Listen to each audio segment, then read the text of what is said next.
भगवते वासुदेवाय। ओम नमो भगवते वासुदेवाय। ओम नमो भगवते वासुदेवाय।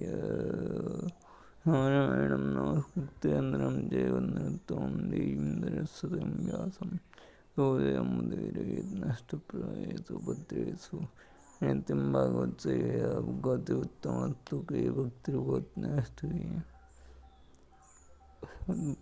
श्रीमद्भागवतम अध्याय स्कंद 1 अध्याय 5 श्लोक संख्या।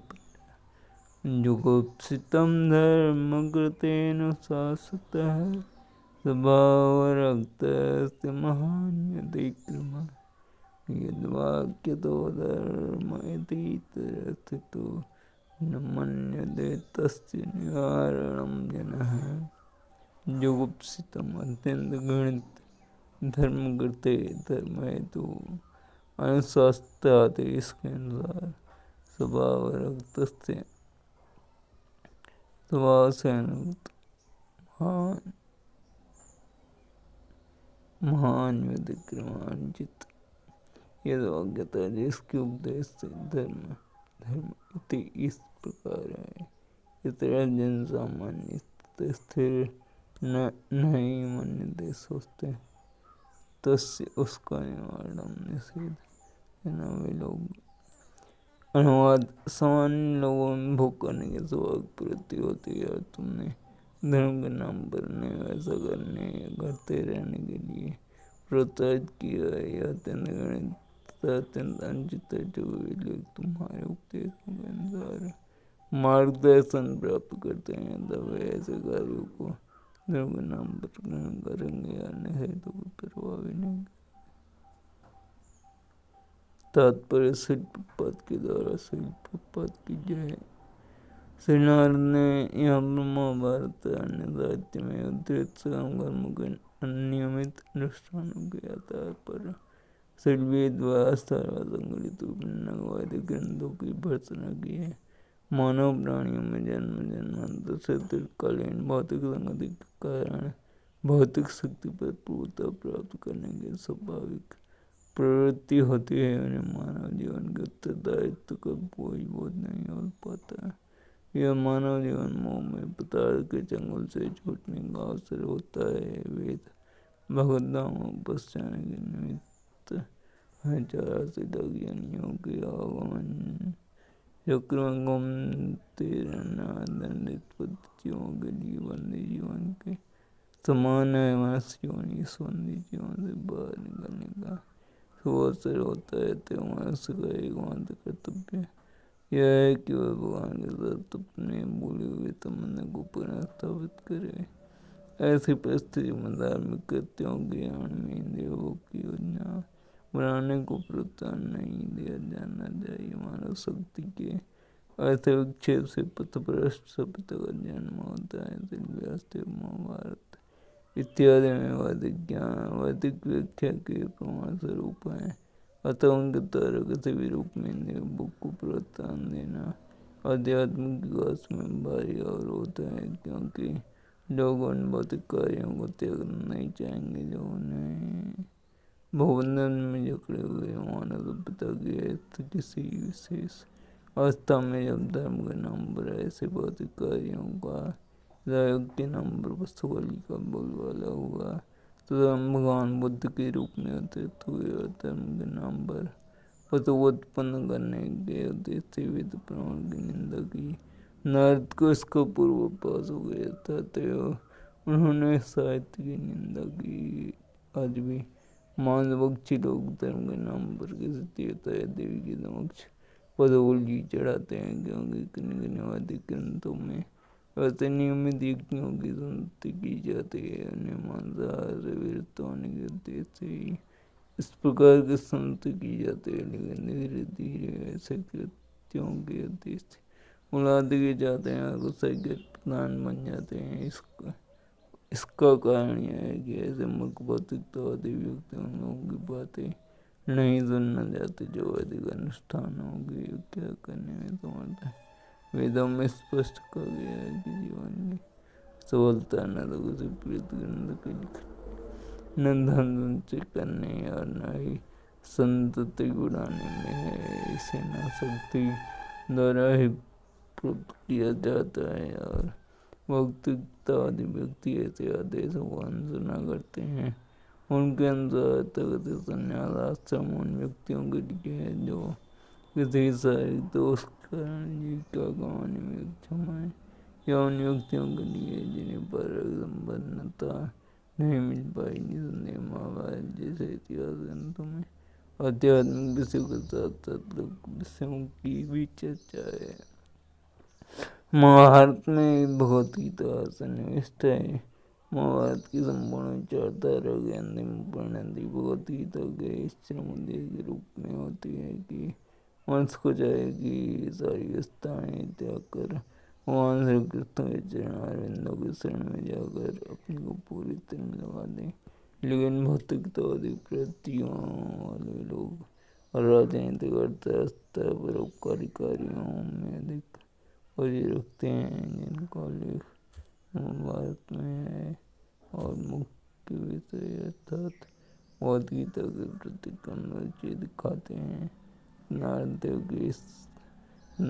व्यासदेव की समझौतावादी प्रवृत्ति की प्रत्यक्ष वर्तना करते हैं और उपदेश देते हैं कि प्रत्यक्ष रूप से घोषित करने के मनुष्य जीवन की मूलभूत आवश्यकता भगवान के साथ अपने नित्य संबंध को अनुभव करना, भगवान के शरण में जाना है। इस शेष रोग से पीड़ित मरीज प्रयास के लिए वर्जित की गई वस्तुओं को खाने को चाहता है, लेकिन चिकित्सक कभी मरीज से समझौता करके उसे कुपथ खाने की अनुमति नहीं देता। भगवद गीता में यह भी कहा गया है कि तमाम कर्म में रक्त व्यक्ति को उसकी वृत्ति से परामुक्त नहीं करना चाहिए, क्योंकि उससे धीरे धीरे आत्म साक्षात्कार के पद तक ऊपर उठाया जा सकता है। कभी कभी यह उन लोगों के लागू होता है जो बिना किसी आध्यात्मिक अनुभूति के पूरे मानसिक बने रहते हैं, लेकिन जो भक्ति के पथ पर लगे हैं उन्हें ऐसे उपदेश की कोई आवश्यकता नहीं है। विचक्षणों स्यारतिवेदितुं विभो अनंत भारत निवृत्तितः सुखं वर्तमानस्य गुणैरनात्मनः तो भवान् दर्शय चेष्टतम विभो। विचक्षणाधन बटुअस्य उसका अर्थ के योग्य है तुम जानने के लिए विभो। भगवान का आनंद भारत से का निवृत्तित से निवृत्त सुखम भौतिक सुख वर्तमान से अनुक्तों का गुण भौतिक गुण भौतिक गुण से अनात्मन आध्यात्मिक ज्ञान से शून्य तथा भगवान आप दर्शय मार्गदर्शन करें चेष्टतम कार्यकलाप विभो। भगवान असीम में केवल वही निपुण व्यक्ति इस आध्यात्मिक ज्ञान को समझने के लिए योग्य है जो भौतिक सुख के कार्यकलापों से युक्त हो चुका हो। अतः जो लोग भौतिक आसक्ति के कारण सुस्थापित नहीं है उन्हीं को तुम परमेश्वर के दिव्यकार्यों के वर्णन के माध्यम से दिव्य अनुभूति की विधियाँ दिखलाओ। भगवान असीम में केवल कोई निपुण व्यक्ति इस आध्यात्मिक ज्ञान को समझने के लिए योग्य है जो भौतिक सुख कार्यकलापों से वियुक्त हो चुका है। अतः जो लोग भौतिक आसक्ति के कारण सुस्थापित नहीं है उन्हीं को तुम परमेश्वर के दिव्य कार्यों के वर्णनों के माध्यम से दिव्य अनुभूति की विधियाँ दिखलाओ।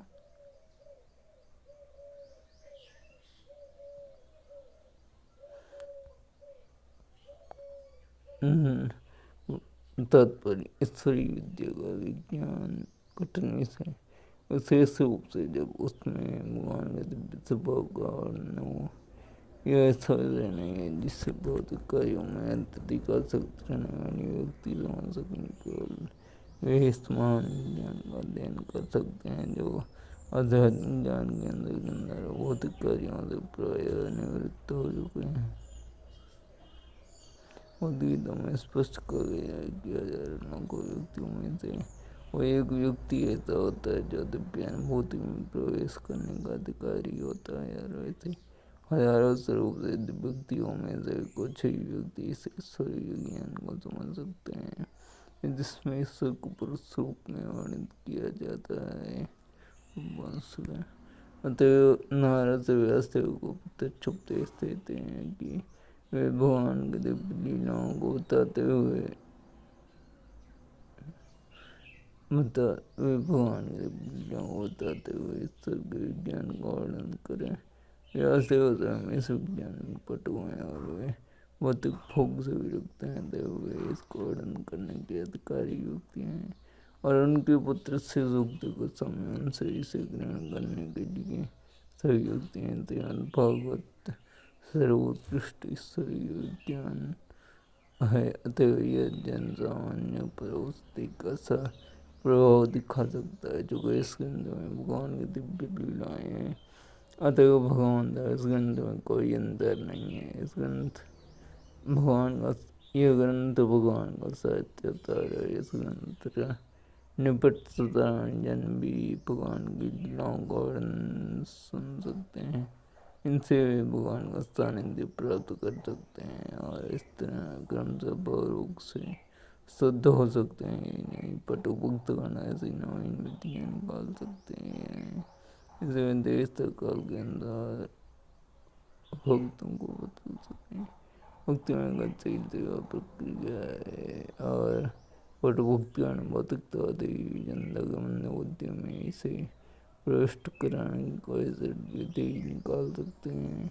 भगवान की सेवा के लिए भक्तों द्वारा उत्पन्न किए गए ऐसे दिव्य क्रियाकलापों से भौतिकतावादी मनुष्यों के मूर्ख समाज में नवीन जीवन व्यवस्था लाई जा सकती है। इस ओर से चैतन्य उनके परवर्ती अन्यों ने विशेष दक्षता दिखलाई है। इस विधि का अनुगमन करते हुए इसके लिए प्रधान युक्ति भौतिकतावादी मनुष्यों को शांतिमय जीवन तथा दिव्य अनुभूति की अवस्था को प्रदान की जा सकती है। स्तोक संज्ञा त्यक्त्वा सधर्मं चरणाम्बुजं हरेर् भजन् भक्कोऽथ पतेत् ततो यदि यत्र क्वा भद्रमभूतमस्य किं को वार्ताप्तो भजतां सधर्मतः।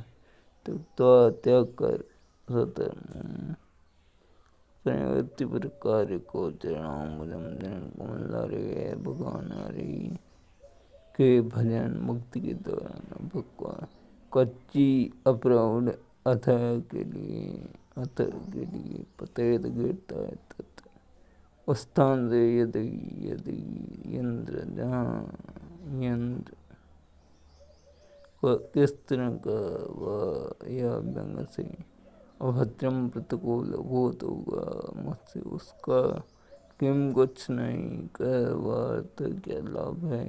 आपतः प्राप्त किया हुआ अभक्तों का सधर्मतः अपने वृत्ति में लगे रहकर भगवान की भक्ति में से वृत्त होने के लिए अपनी भौतिक वृत्तियों को त्याग दिया है। वो कभी कभी कच्ची अवस्था में नीचे गिर सकता है, तो भी उसके सफल होने का कोई खतरा नहीं रहता।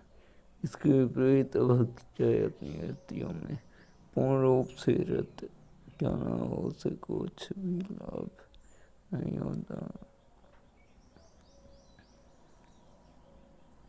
तत्व जहाँ तक मानव जाति के कर्तव्य का संबंध है, उसके कर्तव्य संज्ञा प्रत्येक व्यक्ति न केवल अपने माता पिता कुटुंब एवं समाज देश मानवता अन्य जीवों एवं देवताओं के प्रति कर्तव्य है, अपितु महान दार्शनिकों कवियों वैज्ञानिकों की पृथ्वी है।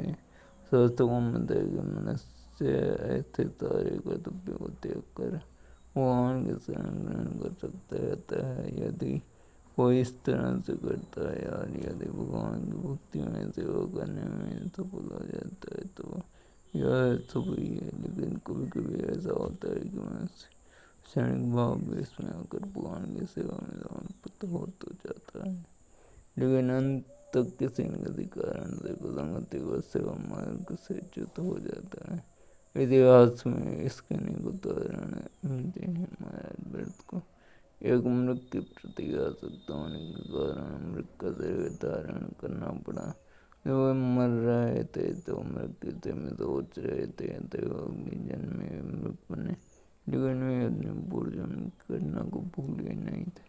इसी प्रकार देव जी के चरणों के प्रति अपराध करने के कारण यतु का भी पतन हुआ, लेकिन तो भी भगवान के चरण कमलों के शरण करने पर यहाँ बल दिया जा रहा है। भले इसमें से नीचे गिरने का भय बना रहता है, क्योंकि यदि मनुष्य भक्ति कार्यों से नीचे गिरता है, लेकिन वह भगवान के चरण कमलों को कभी भी नहीं भूलता। एक बार भगवान की भक्तिमय सेवा में लग जाने पर अलग परिस्थितियों में उनकी सेवा में बना रहेगा। भगवद गीता में कहा गया है कि किंचित भक्ति भी मनुष्य को अत्यंत घातक स्थिति से बचा सकती है। इतिहास में ऐसी घटनाओं का अनेक उदाहरण हैं। इनमें से अजामिल अपने प्रारंभिक जीवन में भक्त था, लेकिन वास्तव में वह भक्ति से च्युत हो गया, तो भी भगवान ने अंत में उसकी रक्षा की।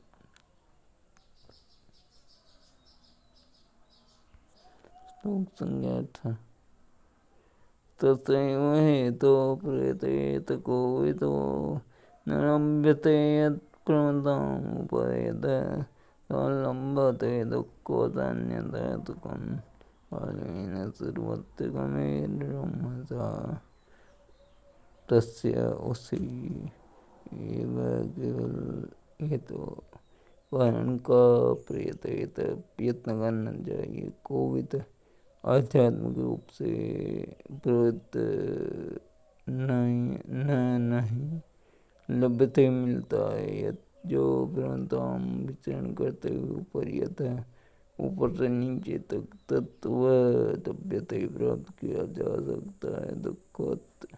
दुखों के समान अन्यथा पूर्व कर्म के कारण दुखम इंद्रिय भोग कालीन समय के साथ सर्वत्र प्रगति। जो व्यक्ति वास्तव में बुद्धिमान तत्व ज्ञान में रुचि रखने वाले होने चाहिए कि वे उस सार्थक अंत के लिए ही प्रयत्न करें जो उच्चतम लोक ब्रह्मलोक से लेकर न्यूनतम लोक पाताल तक विचरण करने से भी प्राप्ति नहीं है। जहाँ तक इंद्रिय भोग से प्राप्त होने वाली सुख की बात है, तो यह कालक्रम में शेषतः प्राप्त होता है, जिस प्रकार हमारे न जाने पर हमें दुख मिलते हैं। तात्पर्य प्रत्येक मनुष्य प्रत्येक स्थान में विभिन्न प्रयासों से अधिक इंद्रिय भोग पाना चाहता है। कुछ मनुष्य व्यापार, उद्योग, आर्थिक विकास, राजनीतिक श्रेष्ठता आदि में लगे हुए हैं, तो कुछ लोग काम कर्मों में निरत हैं, जिससे अगले जन्म में वे उच्चतर लोकों में जाकर सुख भोग सकें। ऐसा कहा जाता है कि जन्नों के निवासी सोमरस पीकर अधिक इंद्रिय भोग करने में समर्थ हैं और उत्तम उपकारी कार्य पुण्य करने से पितृलोक की प्राप्ति होती है। इंद्रिय भोग के लिए जीवन में या मृत्यु के बाद अगले जीवन में अनेक प्रकार की व्यवस्थाएं हैं। कुछ लोग मशीनों की व्यवस्था की तरह चंद्रमा या अन्य लोगों तक पहुँचने का प्रयास कर रहे हैं। वे बिना पुण्य कार्य किए इन लोगों में पहुँचने के इच्छुक, लेकिन ऐसा होने वाला नहीं है। और परमेश्वर के नियम के अनुसार विभिन्न कोटि के जीवों को उनके द्वारा किए गए कर्मों के अनुसार ही उन्हें विभिन्न लोकों की प्राप्ति हो सकती है। जैसा कि शास्त्र में कहा गया है, केवल पुण्य कर्म से मनुष्य का जन्म अच्छे कुल में हो सकता है और से ऐश्वर्य, उत्तम दक्षता, अच्छा स्वरूप प्राप्त हो सकता है। हम यह भी देखते हैं कि इस जन्म में भी उत्तम कर्म से मनुष्य की शिक्षा या मनुष्य को अच्छी शिक्षा या सम्मति प्राप्त होती है। इसी प्रकार हमें उत्तम कर्म के द्वारा ही अगले जन्म में मनोवांछित पद प्राप्त होते हैं। अन्यथा ऐसा न होता तो व्यक्ति एक ही समय एक स्थान में उत्पन्न होकर भिन्न भिन्न पद पाते हैं। यह पूर्व कर्म के कारण है, लेकिन ऐसे सारे पद अस्थायी हैं। यहाँ तक कि सर्वोच्च ब्रह्मलोक निम्नतम पाताल में भी ऐसे पद हमारे कर्म के अनुसार बदलते रहते हैं। दार्शनिक प्रवृत्ति वाले व्यक्ति को चाहिए कि ऐसे परिवर्तनशील पदों के लोभ में न आए। हमें आनंद आधा ज्ञान का अस्थायी जीवन प्राप्त करने का प्रयत्न करना चाहिए, जिससे उसे पुनः इस कष्टप्रद भौतिक में या अन्य लोक में फिर से न लौटना पड़े। दुख समय से सुख इस भौतिक जीवन के दो लक्षण हैं, और ये ब्रह्मलोक अन्य लोकों में भी पाए जाते हैं। ये देवताओं के जीवन में भी पाए जाते हैं, और कोकर शुकर के जीवन में भी समस्त जीवों के तो सुखों में पूर्णतः परिमाण का अंतर रहता है। लेकिन ऐसा कोई ऐसा नहीं जन्म मृत्यु जरा व्याधि से मुक्त हो। इसी प्रकार सबका सुख भी नहीं होता। कोई चाहे कितना ही प्रयास क्यों न करे, वैसे कोई वस्तु न तो कम नहीं अधिक मिलेंगी। यदि मिल भी जाए तो पुनः चली भी जाएंगी। अथवा सुख की वस्तुओं में समय नहीं गंवाना चाहिए, उसे तो भगवान के पास वापस जाने के लिए प्रयास करना चाहिए।